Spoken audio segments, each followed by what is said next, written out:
Alright, so we've got Season 2, Episode 4, Elogium. If you remember why Kez's hands have Neelix ready to ghost faster than a Tinder date, then you already know what we're in for.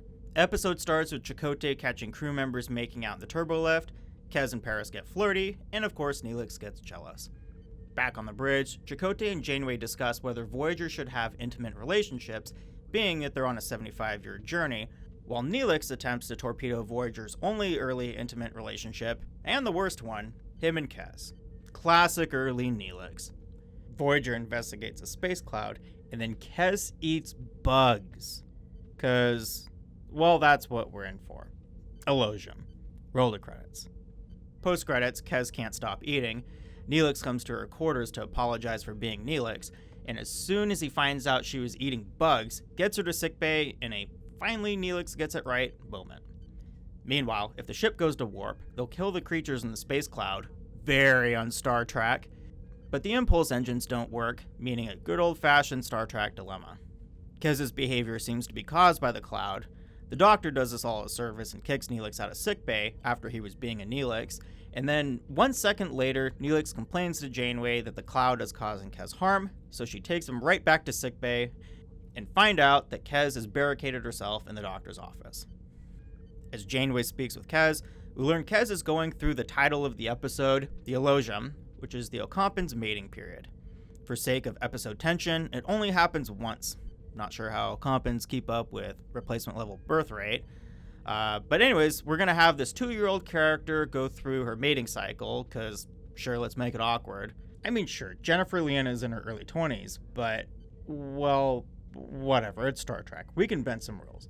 Oh, also, we're going to have Ocampans have their babies on a sack on their backs. Because let's just crank this thing to 11. Anyways, the Elogium happens just once, so we need a decision now in this episode for the sake of the plot. This decision falls to Neelix as Kez enters her Kiss Me with the Flu era, and Neelix does his best impression of a Tinder date ready to ghost.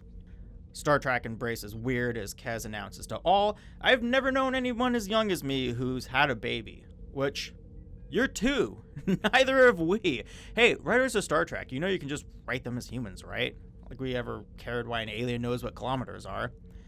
Anyways, Kez's hands with Cheeto dust aside, Neelix asks his best friend Tuvok about fatherhood, which, in this one-way relationship, Tuvok comes through to help Neelix see he can in fact be a father.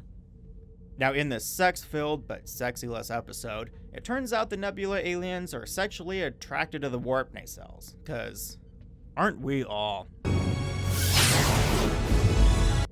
And Neelix decides to go through mating with Kez, swollen tongue and all. Turns out, though, the creatures weren't attracted to the nacelles after all, a shame, but instead attracted to Voyager's warp farts. And so, the only logical thing to do is to have Voyager fight the alpha mate rival to assert dominance. Being the alpha doesn't work, so Chakotay suggests being submissive, something he learned through years of no character development. Kez decides not to mate with Neelix, and we learn it's a false Elogium. Yay! Thanks, Syndication Reset. But Samantha Wildman, who has a strangely large role in this episode, confirms she's pregnant, and Janeway proceeds to make it awkward by barely congratulating her and doesn't even give her a signature stop and pause smile. And then we fade to credits.